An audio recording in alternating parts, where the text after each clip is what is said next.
ఇక్కడ ఒకసారి చూడండి.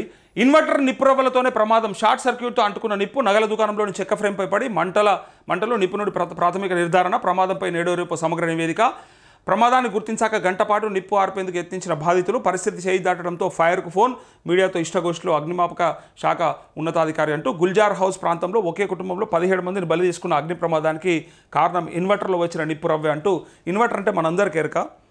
బ్యాటరీస్ ఉంటాయి, అంటే కరెంట్ ఉన్నప్పుడు ఆ బ్యాటరీస్లో పవర్ ఫిల్ చేసుకొని అది నింపుకొని, పవర్ లేనప్పుడు ఆ బ్యాటరీ ద్వారా మనకి అంటే ఇంట్లో ఎన్ని బల్బులకు ఎన్ని ఫ్యాన్లకి ఎంత కనెక్షన్ ఇచ్చుకుంటే దానికి సప్లై చేస్తుంది కరెంటు.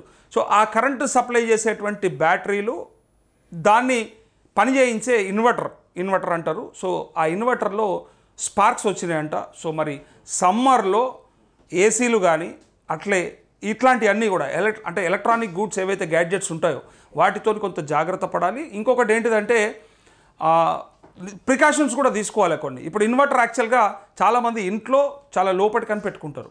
ఇన్వర్టరు కొంతమంది బయటనే పెడతారు. గ్యాస్ సిలిండర్ కానీ ఇన్వర్టర్లు కానీ ఏసీ అవుట్డోర్ యూనిట్లు కానీ వీలైనంత దూరంగా బయట పెట్టే ప్రయత్నం చేస్తారు. కానీ ఒకవేళ దగ్గరగా అంటే ప్లేస్ కంజెస్టెడ్గా ఉండడం వల్ల కొంతమంది లోపల పెడతారు. దానివల్ల కొన్నిసార్లు ఏమవుతుందంటే స్పార్క్స్ వస్తే అప్పటికప్పుడు ఏం చేయలేని పరిస్థితి.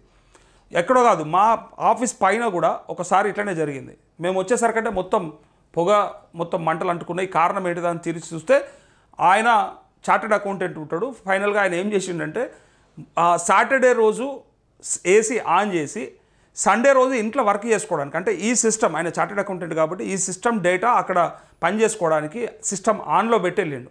ఈ సిస్టమ్ ఆన్లో పెట్టి ఇంటికాడ దాన్ని నెట్వర్కింగ్లో తీసుకొని ఆ పని చేసుకుంటా ఇక్కడ ఏసీ ఉంటే ఆ సిస్టమ్ ఏం ప్రాబ్లం కాదు అని అనుకున్నాడు. కానీ అది ఏసీ ద్వారానే అంతసేపు ఏసీ కంటిన్యూగా నడవడం వల్లనో లేదా కంప్యూటర్ కంటిన్యూగా నడవడం వల్లనో ఏదో ఒకటి స్పార్క్స్ వచ్చినాయి. దాంతో మొత్తం ఆయన ఏదైతే పని మంచిగా చేసుకుందాం అనుకుంటో ఉన్న పని కాస్త ఖరాబ్ అయిపోయింది. ఆ పని కాదు, మొత్తం పని ఖరాబ్ అయిపోయింది. ఆయన ఫైల్స్ అన్ని, ఆయన హార్డ్ డ్రైవ్ అంతా, ఆయన నాశనం, మొత్తం ఆఫీస్ అంతా ఖరాబ్ అయిపోయింది.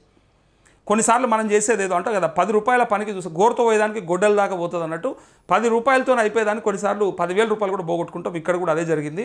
ఏదో ఒక్కరోజు పని ఎక్కువ చేసుకుందాం ఇంటికాడ అనుకున్నా, అదేదో ఆఫీస్కి వచ్చి కూడా చేసుకోవచ్చు, ఇక్కడ కూర్చొని కూడా చేసుకోవచ్చు, లేదా ఆ రోజు బంద్ చేసి అవసరమైతే మండే చేసుకోవచ్చు. దాని వెనకాల ఏముందో మనకు తెలియదు. కానీ నేను అనేది కొన్నిసార్లు మన నెగ్లిజెన్సీని కూడా అంటే భారీ మూల్యం చెల్లించాల్సి వస్తుంది నెగ్లిజెన్సీకి కూడా.